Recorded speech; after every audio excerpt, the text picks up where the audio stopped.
y ya la carga no la voy a aplicar en un único punto, sigue siendo una viga simplemente apoyada, pero ¿cuántos puntos de aplicación de carga voy a tener? 2 puntos de aplicación de carga, ¿sí?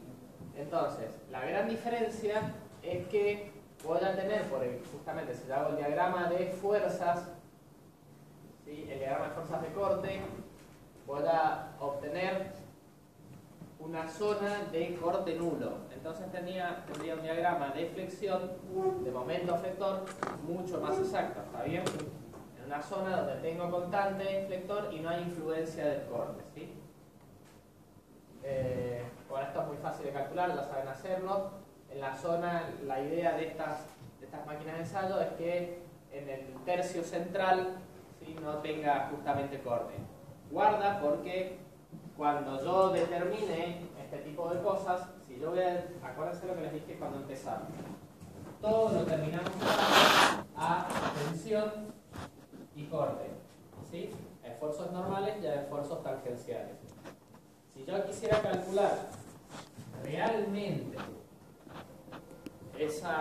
la tensión aplicada en este caso, ya no tengo un caso único de tensión, sino que voy a tener esfuerzos combinados. ¿Por qué? Porque está actuando la flexión y está actuando el corte, las dos cosas. Entonces, en cambio en este tengo una zona que sí voy a tener flexión pura, ¿sí? Es un cálculo mucho más preciso para los fines de un ensayo de los cuales ustedes van a tener acceso, y usar este caso es suficientemente preciso, ¿está bien? No es el más preciso, pero a los fines desde el punto de vista ingenieril está bien.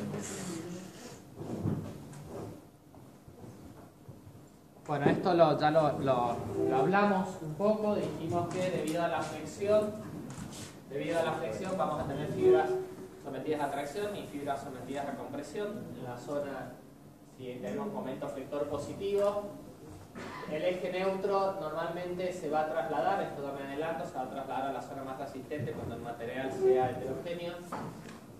Y ahora vienen dos cosas fundamentales. Hay muchas teorías de flexión, muchas, ¿está bien?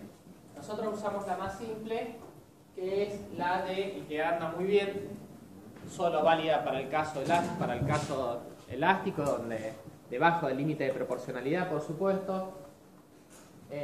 Y entonces una característica fundamental es que las secciones se mantienen planas y sufren una rotación alrededor del eje neutro. Esto quiere decir que cuando rotan las secciones en una función de cortes transversales, cuando roten, teóricamente se van a mantener, ¿sí?, planas esas secciones. En muchas situaciones eso no es tan real, ¿está bien? Y menos en un caso elastoplástico. ¿Bien? Entonces, a los fines prácticos es suficiente en el rango de que la mayoría de ustedes van a trabajar en el rango elástico, anda muy bien, ¿está bien? Pero sepan que tiene limitaciones. Ese es un poco el objetivo. El objetivo no es meterlo en otras teorías, sino que es, como muchas de las cosas que ven acá, están limitadas a cierto rango de aplicación y no a todo. ¿Está bien? Este es el eje neutro. Este es el eje neutro. Cuando aplicas la carga, las secciones transversales en vez de estar así, van a rotar de esta forma, van a ser así. Si vos fueras haciendo cortes en tu viga, acá lo voy cortando tipo feta, ¿no? Lo voy haciendo cortes transversales. Supuestamente se mantiene claro. Es una aproximación.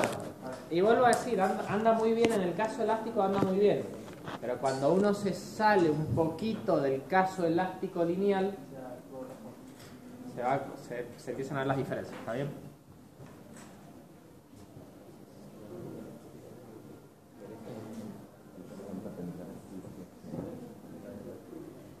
Bueno, entonces ahora lo que vamos a hacer es ver qué pasa con la distribución. Si yo ahora tomo una de estos cortes transversales que hice, es decir, en dirección al pizarrón, y pudiera graficar, ¿sí?, sería este caso, tomo un corte y tengo este caso, tengo la sección transversal, básicamente es altura y esto sería la base.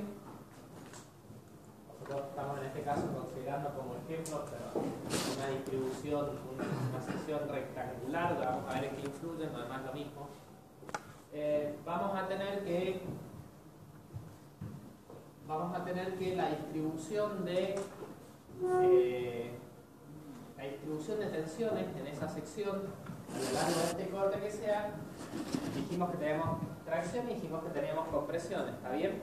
Entonces, eje neutro, vamos a demostrar que esto es verdad, pero básicamente en el caso elástico hasta el límite de proporcionalidad, básicamente tenemos una variación lineal. Y las deformaciones también tienen una variación lineal, ¿está bien? Entonces, lo que les quiero decir esto es que estoy acotado a pequeñas deformaciones en el rango elástico. ¿Está bien? Esa es un poco la acotación de estas fórmulas, ¿no? Entonces, vamos a tomar una fibra genérica que se ubique. Está claro, uno intuitivamente se da cuenta que donde mayor carga hay son en los extremos de la sección, ¿está bien? O mayor tensión está sometido. Vamos a tomar a esa fibra externa, les vamos a poner, vamos a asignar una distancia E del eje X. A la misma vez vamos a tener que tenemos una fibra cualquiera ubicada en una posición intermedia entre el eje neutro y E, en el cual queremos ver qué pasa con la tracción y queremos ver qué pasa con la compresión. ¿Está bien? Entonces, lo primero que vamos a hacer es, ya estamos poniendo una hipótesis, decimos que se cumple la ley de Hooke, o sea, estoy limitando al límite de proporcionalidad. Voy a hacer equilibrio de fuerza de quién? De las fuerzas, y primero horizontal y vertical, referida a la tracción y compresión, sumatoria de fuerzas igual a 0. Luego de las fuerzas verticales y por supuesto de los momentos. ¿Está bien? En definitiva lo que estoy diciendo es que está en equilibrio. Eso es un poco la idea de esto. Entonces, este dibujito que está en realidad de esa sección de distribución de esfuerzos, esto también lo mencionamos, que está equidistante para un material homogéneo, y cuando es heterogéneo dijimos que se desplazaba hacia la zona de ¿dónde? De mayor resistencia. ¿Para qué se desplaza la zona? Para equilibrar los esfuerzos, ¿está bien? En definitiva, voy a tener un diagrama similar como este, pero supónganse que en vez de estar justo en la simetría, ese triángulo se va a bajar, supónganse, hacia acá. Eso podría bajarse ahí, ¿está bien? Eso es un poco el efecto que va a producir. Esto por supuesto que esto se puede ver graficado, pero por supuesto que este eje se va a bajar. ¿Está bien? Por ejemplo, si la zona más resistente esto era abajo. Eso es fácil verlo si uno se lo imagina como, por ejemplo, una madera de pino que tiene nudos. ¿Está bien? Ustedes intuitivamente, ¿qué entienden de la madera de pino que tiene nudos? ¿Más débil o más fuerte? Más débil, tiene más débil. Donde tengan los nudos va a ser más débil. ¿Está bien? Entonces, está claro que no puede mantenerse ahí. Una característica que tiene esto es que aparece si uno tuviera deformaciones.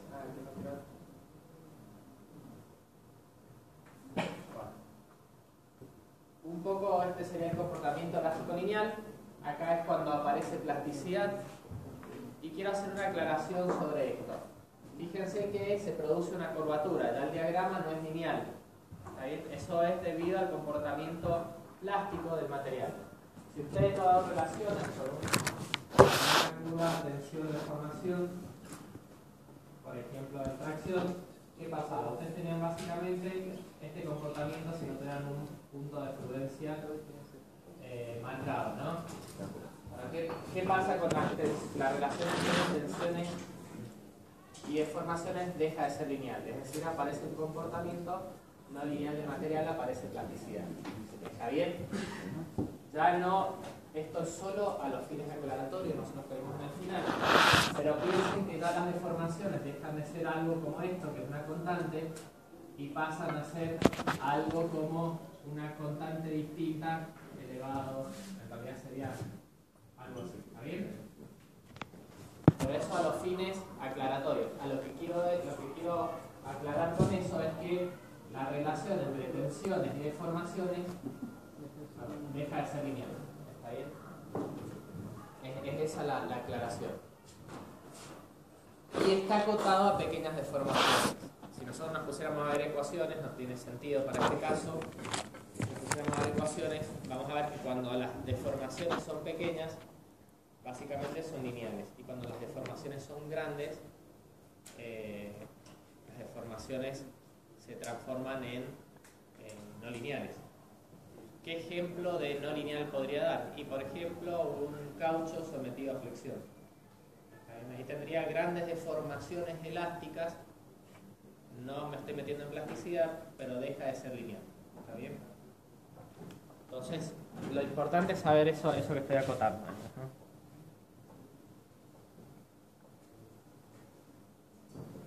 Entonces, para determinar alguna fórmula, hasta ahora es todo contado, todo es básicamente la observación. Entonces ahora para obtener alguna expresión, vamos a tomar, nos quedamos en el caso elástico con las secciones planas, ¿está bien? Y pequeñas deformaciones. Entonces tomamos una sección, un diferencial de S, en el cual actúa una tensión sigma I y por supuesto un diferencial de carga. ¿Está bien? Entonces, básicamente, sigma I es igual al diferencial de P sobre diferencial de S. ¿Está bien? También puedo considerar un diferencial de momento flector, en el cual voy a decir que el diferencial de P aplicado en esta sección va a estar a una distancia I del eje neutro. Acuérdense que depende del eje neutro. O reemplazando esa igualdad, me queda sigma I diferencial de S por I. Ahora lo que hago es, como esto es lineal, puedo considerar proporcionalidad de ¿qué? Semejanza de triángulo. Semejanza de triángulos. ¿Sí? Entonces, hago sigma I sobre sigma E es igual a I sobre E, despejo sigma I y lo reemplazo en la expresión del diferencial de momento flector. Y acá después puedo integrar, por supuesto, entre menos CD, pero es básicamente entre menos E y E que voy a integrar. Y me queda que sigma E sobre E por I al cuadrado sobre el diferencial de S. Entonces, dos cosas. Depende de la posición que estoy midiendo y depende de la distancia del eje neutro. Está claro, si yo tengo una sección transversal de este alto y tengo una de este alto, y cualquiera se da cuenta que no es lo mismo friccionarlo. Necesito más fuerza en la que es más grande. ¿Está bien? Es una cuestión hasta intuitiva, ¿no? Entonces, en este caso, como sigma E y E son fijas para una sección determinada, entonces puedo sacarlo de la integral. Esto que está acá es lo que habitualmente se llama el momento de segundo orden, ¿sí?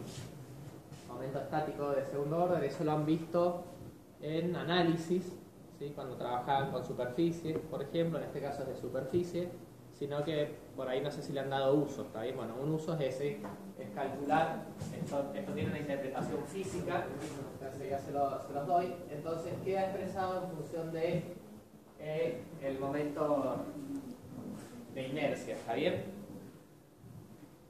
Por supuesto, si la viga está en equilibrio, yo perfectamente podría decir que el momento interior es igual al momento flector que es externo.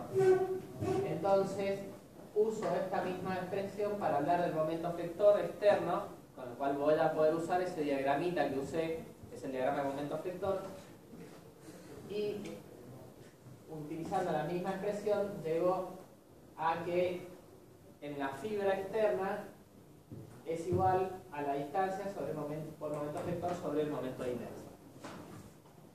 Eso a su vez, si yo lo asocio con JX con E, puedo obtener lo que se llama módulo resistente, que es otra definición que deben haber visto en estabilidad, ¿está bien?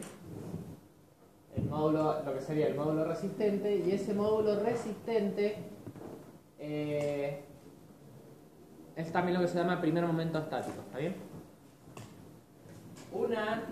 Una forma fácil de acordarse de esta fórmula es lo que se hizo en una fórmula de espejo, donde dice que sigma es igual a mW. ¿Está bien? ¿Estamos de acuerdo? Bien, tengo como 15 minutos. ¿Estamos? Sí. Bueno, esa es fácil de acordarse.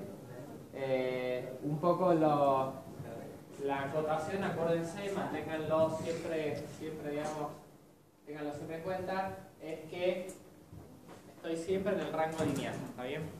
El rango debajo del límite de proporcionalidad. Bueno, esta misma fórmula se puede adaptar, que era esta que estaba